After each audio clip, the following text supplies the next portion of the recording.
Thank you very much for joining me on The Voice of Job Seekers, the TVOJS. This is a pretty special episode as I go back into the archives to dig out an interview I had with JT O'Donnell back in 2013. That's right, I went way back, polished up all the sound and editing issues, and just wanted to represent to you because I think there's some valid things to talk about underemployment that we're not talking about. We're talking about overemployment these days. We're talking about how people, especially in the tech industry, are taking second jobs on purpose, not to survive like a lot of us do, but they're doing it to pay off the mortgages, to pay off the car notes, to get ahead, to seed money for their new business. They're doing things that I think are intentionally unprecedented that we've never done before. So I think that's the one thing that we talk about. We don't talk about underemployment enough because it is an epidemic. It is something we don't talk about enough. I understand too that underemployment is also a choice for some people to get to their next level. Let's say you work a job that grossly underpays you or works a second job to underpay you so that you can hone your craft on your first chosen career or waiting to get the better position or position yourself more as an expert so that you have a higher leap into the next thing you want to get to. That's very valid and that's very real. And I think that people are taking advantage of those kinds of opportunities with underemployment. But it is still epidemic in many ways because when you look at the college degree and what people are getting out of it, we have 9-year sample size since this interview with JT O'Donnell. And really, the college degree has proven not to be equalizer for its opportunities. It has sometimes become a financial liability because the promises that were given for college degrees when I first came up, that's not there for sure. And we can argue about the time, space, and why that might be and all those things, but I think this interview is very timely to talk about and have that discussion about underemployment. And also, Keirsten Greggs and I are going to chat a little bit about how the idea of working hard and putting yourself in position. And I discuss how many jobs I have in my career and during my lifetime, which again, that doesn't mean a whole lot to get to where I was going. I think a lot of us face that. So hopefully you'll enjoy this episode and that you'll come back for another. But please enjoy these two segments in this episode of The Voice of Job Seekers. Thank you for joining me. If you want to get a hold of me, you can also email me at mark@thevoiceofjobseekers.com if you want to provide some feedback for the shows. You can also call 708-365-9822 if you want to text me or leave me a message at that particular number. And then again, you can go to thevoiceofjobseekers.com, press the speak pipe, and leave me a button on the right-hand side of the site and just leave me a voice message. If it's worth playing, if it's something that is relevant to what we discuss here on the show, or maybe it's irrelevant, but there might be something that you want to bring up as a point, or you might be a career coach and you might want to offer some advice on part of the show, then feel free to do. Thank you very much for joining me. Hope you enjoyed listening. I think I've had 25 jobs in my life. I've done work like sewage, installing cabinetware. Of course, I was more on the encouraging side than actually having the actual skill to do it all. Okay. But one thing I did stumble upon when I worked at Kinko's once upon a time, that was really my first introduction. And we talked about the 80s here, a long time ago. It was when I worked at Kinko's, I learned about computers and it changed my life. And learning first about Mac I was just trying to think of one of the old software packages that I used to use before Microsoft Word became a staple, or I guess the equivalent of Keynote and all those things that are on Mac. I'm trying to think of the name of the program, but I've learned a lot from those. And I actually was writing documents for people and all that kind of thing at that Right. particular time. So that translated to the next jobs that I had for life. And that came from that one. I don't think I even got paid $4 an hour at that particular time because I was in between career and career decisions. So it was a very interesting time, but it was a time to learn, time to absorb. And I think that's where people can really get and make some traction if you have some things that are around you that might be not useful to you now, but it might be useful to you later. So you never can tell. Sometimes a job is nothing but work, but sometimes a job is also a learning experience and an opportunity that might fill in later on. I So admit it was well fitted. yeah. Now, eh, KG, he had an album back then. I think my one of my best friends had me to buy it. It was called Taste of Chocolate. Now, you probably are too young to have it. Oh no, I have a crush on Big Daddy Kane. Oh, Trust did me. you? To this to this day, I have a crush on Big Daddy Kane. So you had the album Taste of Chocolate. Notice I prefaced that you had the album Taste of I Chocolate. Not that listened you to the tape. yeah, the cassette tape. I get it. I get it. Okay, you're not about to get me in trouble. You already got yourself in a little bit, but that's okay. I won't tell. Here's Oh, another Big Daddy Kane song. It's actually Get the Job Done. That was a typo on my part. I'll eventually fix that. But I do live was very contemporary at that time. A champion like Tyson, a captain like Kirk, no employee of the month. Because yo, I do work. I know. Yeah, it's playing in my Yeah, head. yeah, you're living it out. Yeah, I could see.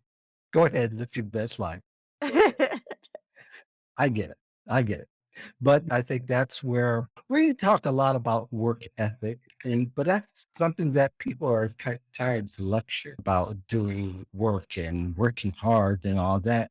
Working hard has its place, and I assume these days everybody is working hard to whatever that may mean to them. That's not something for me to judge whether somebody's working hard unless they're working for me. That might be something a little bit different, but I think one of the better pieces of advice is that whatever you do, go all in at some particular point. Yeah, I have a different view on that now. I'm of the mindset of working smarter and not Yeah, harder, meaning I don't absolutely. have to work as long. I think sometimes when we say work, we're working hard, it's the amount of actual physical time we're spending in a building or in front of Right.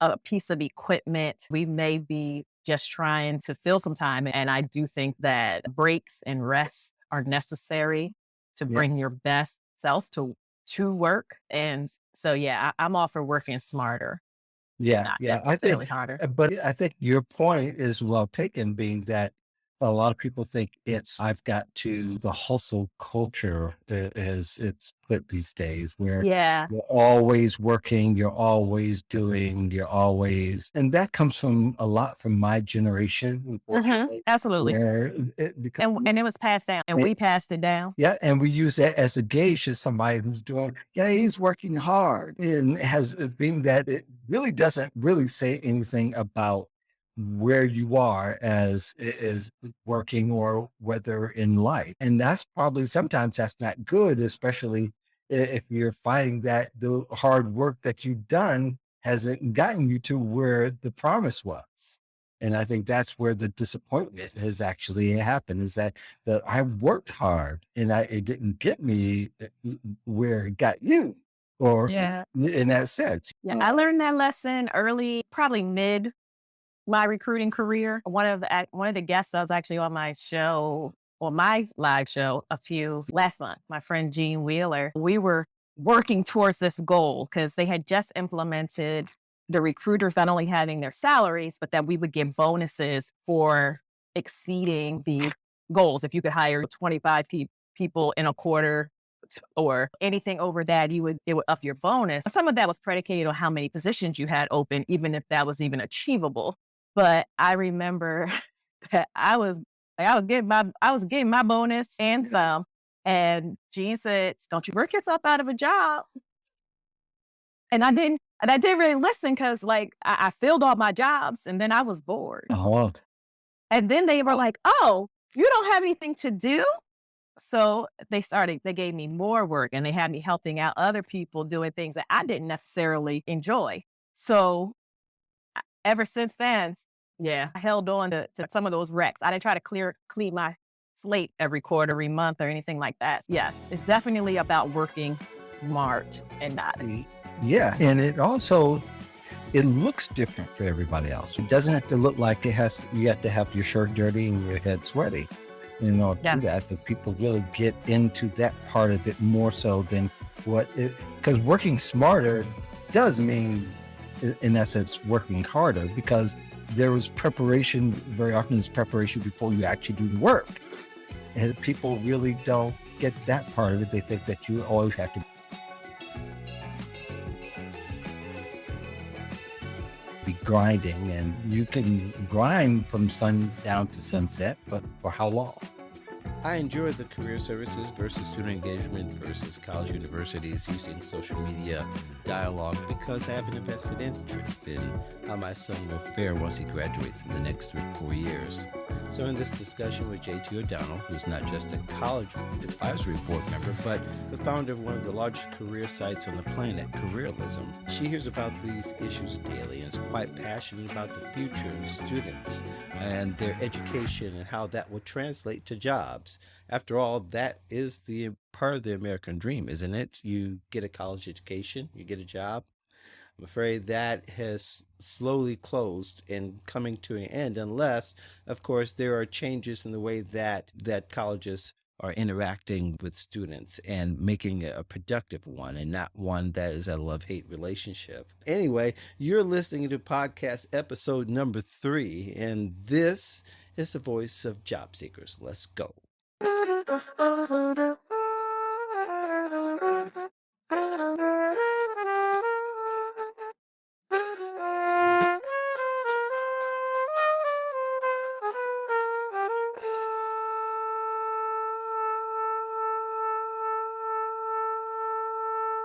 There just seems to be a lot of discussion about career services engagement with college graduates. And it's been a very interesting topic for me because it just seems to be a disengagement or a lack of connection somewhere. We can't really point to one thing, can we? No, we can't really point to one thing, but I think what's important for people to understand is that the career service counselors have a pretty big job because their audience, these students, have not been coached to recognize them and embrace them as a resource. And Hmm. I know this because we actually did a survey on Careerism a couple of years ago where we asked recent grads about their career services experience. And it was interesting. We said, come on, give us the reasons. Why didn't you use it? And it was not just one reason or two, but candidly, I'm counting them up here: 1, 2, 3, 4, 5, 6, 7, 8, 9 reasons why. One of them even being, hey, I'm lazy, fully admitting it, that they were lazy and weren't Hmm. going to go. Some of the ones that stood out for me was the fact that mom and dad didn't empathize I was supposed to go. I wasn't told to me that, or it's not part of the curriculum. It's not a requirement. So you're talking about a group who is still in that mindset of I'm here and what people tell me I'm going to do to get it done. And I think that's the bigger problem that this generation has. This is a generation that was the first generation that's been heavily externally motivated. They are extrinsically, is the term, motivated. So they've Hmm. been incented their whole lives by praise and stickers and awards. Everybody gets a trophy and that sort of thing. And what that creates is they're very motivated to succeed. They're incredible pleasers. They really do want to succeed. But it's always Hmm. been around this idea of structure where someone's going to tell me what to do and it's going to be served up to me. So where we see this disconnect is that's not happening. And as much as the career center counselors try to emphasize how important this is, it usually doesn't become apparent till when? Till they graduate. And suddenly, this generation feels a lot of anxiety and frustration and says, no one told me. No one told me it was going to be this way. And really, they get a cold shoulder. They get people say, let's see how they do now. It's like taking a baby and throwing it in the deep end of the pool and saying, swim. For 21 years, somebody was coaching them one way. And literally the day they get their diploma, the rug comes out from under them and they say, you're on your own. And I think this is the message that I want to get out to people because we really do have to bridge the gap between these parties, not the employers, the career center counselors, and the students, to make them understand how the students are not prepared mentally to understand what's happening to them. And then what can we do to get creative to bridge that gap? Then there really is a big divide there. There's been suggestions that perhaps maybe this engagement needs to start a lot earlier than perhaps in high school. It's true. And some people say, then doesn't this get expensive? You're talking to somebody who thinks it should be starting in grade school, to be perfectly honest with you. If you think about it, just some studies show that people have as many as 9 careers in their lifetime with an average of 3 jobs in each one.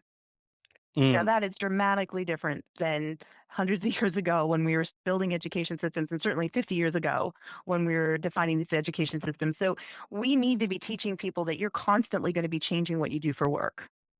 And I have to show up in education. I also think it manages your expectations.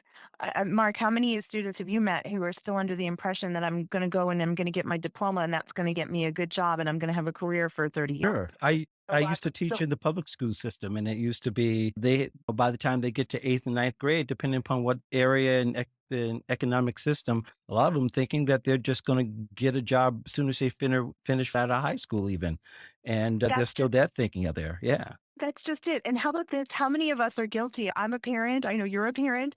And Yeah. how many parents do we know that, how early do we say to children, what do you want to be when you grow up?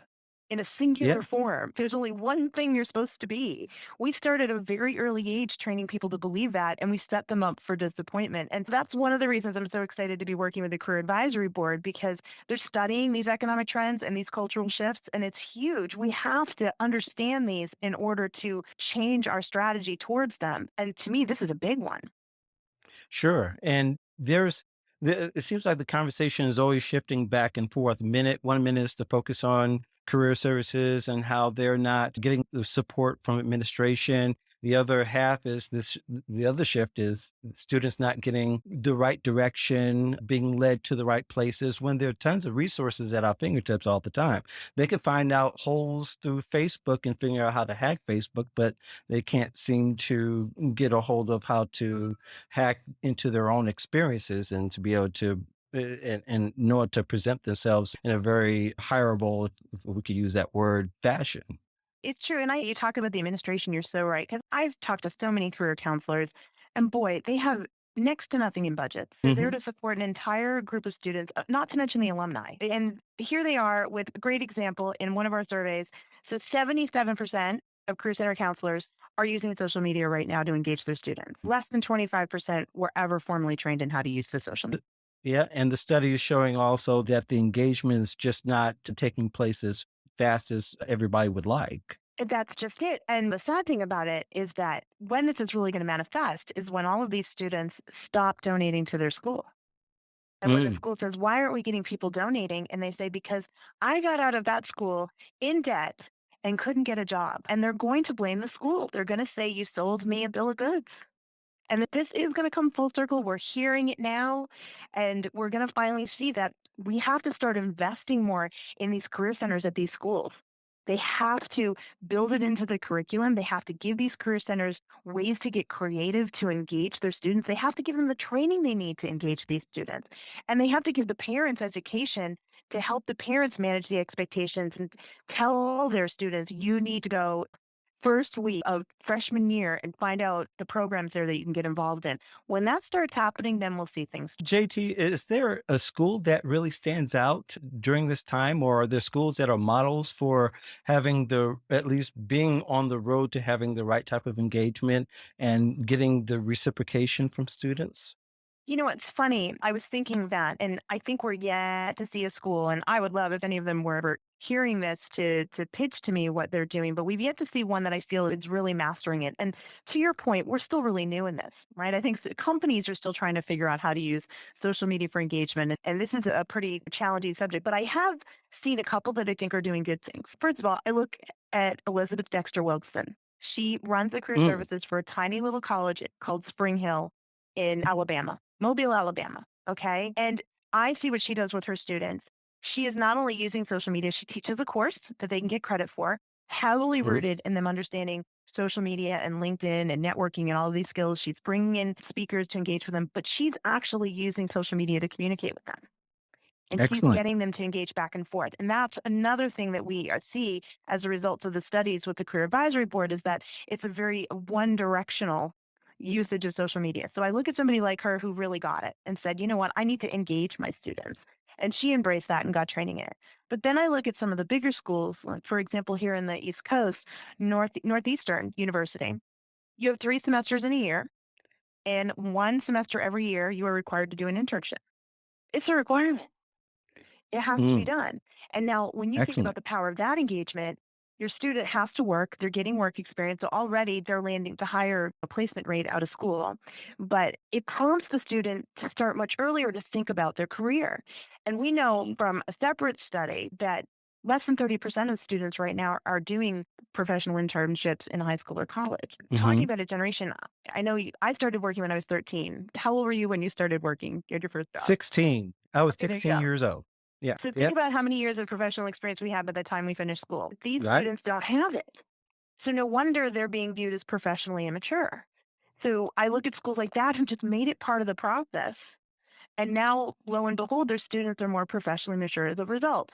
I also look from an advanced degree standpoint. I love what Babson's doing. I love where Mm. Babson is highly engaged, they're bringing companies into their classrooms. They're bringing them in to work on projects. They have unbelievable speaker series and engagement that are just prompting these students to want to go to all of these. And granted, they're MBA students, so they're motivated to begin with, but you Sure. see what they're doing for the students, and that too is helping them think about, because we have a very high rate of MBA grads, so secondary degrees that aren't being used as well. Once again, what was happening there with student engagement. So those are a couple of examples, but I really hope in the next several years we see a shift and we start to see some of these schools really get the resources they need to build out an incredible engagement process. I had David Nicola from Loris College. He's a career services director there out in California. Had him on a couple of weeks ago. He's very passionate about engaging students through social media and also has developed classes. And it's one of the things that they're required to take. Why, you know, not to fumble around to ask a question, but I find it pretty curious to me and pretty obvious that that could be one of the solutions is having a class that they need to take from day one of school, that they should take some type of career development and get them on the way. You would think that would be the obvious point, wouldn't you? And yet I've heard administrators say that's not our job. Our job is to educate the students in the curriculum or the area of study. And I think that that is where that has to turn. They see the money that they're spending be spent in the education while the student is there at the school. And a lot of times they see career services as, well, that's something the student's going to be doing on their way out. We're not going to be getting funding Mhm. anymore from that. Student's going to be gone. Candidly, I think it's just a very poor business decision. And I would love for somebody to challenge me on that, but I'm with you. I just don't get it. How is it not a part of the curriculum? How do you not hold yourself accountable when you're taking that kind of money from these students when we see student debt the way it is? And for us to realize that they weren't getting that level of coaching. It's a shame. It really is. Yeah, it is a shame, and perhaps in a couple of years they're going to find themselves trying to increase the enrollment value, the amount that we pay for tuition. I could say we because I have a college sophomore Mhm. myself, and I'm going to want value at some point. It may not be under my thinking, but I think the next set of parents that come along, they're going to be thinking, okay, what kind of value are you offering? And I'm going to pick the school that my child can go to and get the most bang for my buck. You are so spot on. I'll tell you a true story. I had a father call me irate. He needed career help for his son, and he was furious. His son couldn't get a job. When he took a look at Mhm. his son's resume, he was absolutely appalled. And he called me and he said, I need career coaching for my son. And he was furious. He said, what did I spend $100,000 on? And I said, I'm Sure. sorry. And he said, what did I spend $100,000 on at that school? And I said to him, I have to ask you something. You have investments, don't you? You have a retirement, you have investments. He said, of course. I said, you monitor those pretty heavily, don't you? And he said, of course I do. I said, how heavily did you monitor that $100,000 investment? And he paused and he said, it's a top school. and I'm not going to name the school, but I will tell you it was a top school. It was a top school. And I said, so basically you threw money at the program and assumed it would take care of itself. Which do you Sure. got in any of your other investments? And Mm, he calmed down and he said, "You're absolutely right." He said, "I just assumed." And I'm with you. I think parents are getting wiser. They certainly are seeing that as very expensive. And what are they going to get in return? And then you see incredible programs like what Bill Gates is doing and throwing down a challenge and saying, build an incredible virtual program for $2,000 a year. And it's possible. You and I could have some of the greatest professors in the world with digital learning.